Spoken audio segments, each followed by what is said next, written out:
And girls, it's Mr. Prince here with another edition of Storytime. Today we're going to read one of my favorite childhood authors of all time, P.D. Eastman. P.D. Eastman wrote books back in the 1960s, and one of my favorites was a book called Go Dog Go. We have it in the library. It's checked out right now, so we can't do story time with it. Maybe I'll find it online. But another great book by P.D. Eastman is The Best Nest. So we're going to go ahead and read that right now. The Best Nest by P.D. Eastman. Let's see. Looks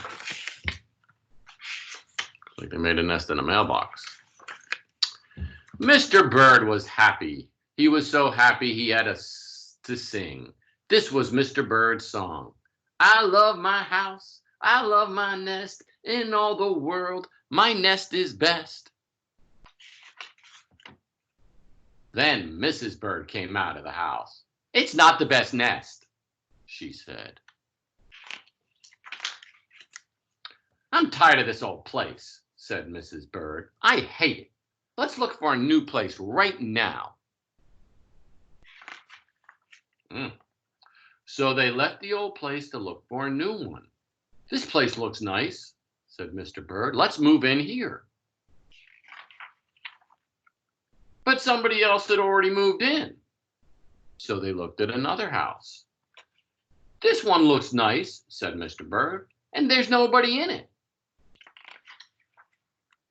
You're wrong, said Mrs. Bird. This house belongs to a foot. So they went on looking. I like this one, said Mr. Bird. It has a pretty red flag on the roof. I've always wanted a house with a flag, said Mrs. Bird. Maybe this place will be all right. But it was not all right. I guess I made a mistake, said Mr. Bird. You make too many mistakes, said Mrs. Bird. I'm going to pick the next house. And here it is, right here. It's called a church steeple. They flew in. They looked around. Isn't it too big? Asked Mr. Bird. I like this big place, said Mrs. Bird. This is the place to build our new nest. They went right to work. They needed many things to build their nest. First, they got some hay. Then they got some soda straws and some broom straws. They got some sweater string. Didn't even wait to take it off the guy. They got some stocking string and mattress stuffing. Back in the old days, they used to call socks stockings.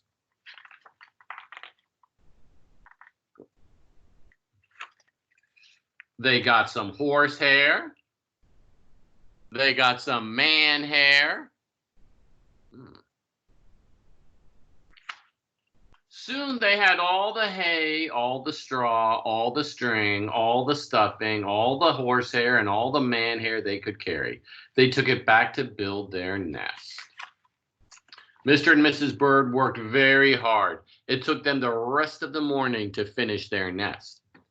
This nest is really the best, said Mr. Bird. Mrs. Bird, I want to stay here forever. Mr. Bird was very happy too. He flew to the top of his house. He sang his song. I love our house. I love our nest. In all the world, our nest is best. But he was so busy singing, he didn't even see Mr. Parker coming. What do you think Mr. Parker's coming to do? Every day at 12 o'clock, Mr. Parker came to the church. Mr. Parker came to pull a rope. The rope went all the way up to the bird's new nest. Bong! Bong! Bong! The rope rang the big bell right under Mrs. Bird's nest. And it just bong, bong, bong. It just kept on bonging. Mrs. Bird got out of there as fast as she could. When Mr. Bird came in, All he could see was a mess of hay and string and stuffing and horsehair and manhair and straws. Where was Mrs. Bird? "I will look for her until I find her," said Mr. Bird.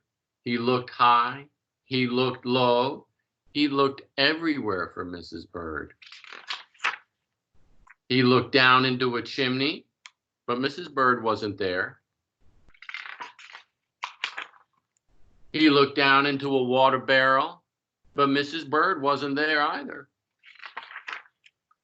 Then he saw a big, fat cat. There was a big, fat smile on the fat cat's face. There were some pretty brown feathers near the fat cat's mouth. Mr. Bird began to cry. "Oh dear," he cried. "This big fat cat has eaten Mrs. Bird." Mr. Bird flew off. "I'll never see Mrs. Bird again," he cried. It was getting dark. It began to rain. It rained harder and harder. Mr. Bird could not see where he was going. Crash! Mr. Bird bumped into something. What do you think he bumped into? It was his old house. That old house that Mrs. Bird hated. "I'll go inside," said Mr. Bird. "I'll rest here until the rain stops." Mr. Bird went in, and there was Mrs. Bird sitting there singing, "I love my house, I love my nest, in all the world, this nest is best." "You here?" gasped Mr. Bird. "I thought you hated this old nest." Mrs. Bird smiled. "I used to hate it," she said, "but a mother bird can change her mind. You see, there's no nest like an old nest for a brand new bird. There's an egg." And when the egg popped open, the new bird thought so too. And that's the story of The Bird's Nest by P.D. Eastman. I hope you enjoyed it, boys and girls, and anyone else out there listening. Come back and see us again for another story time with Mr. Prince.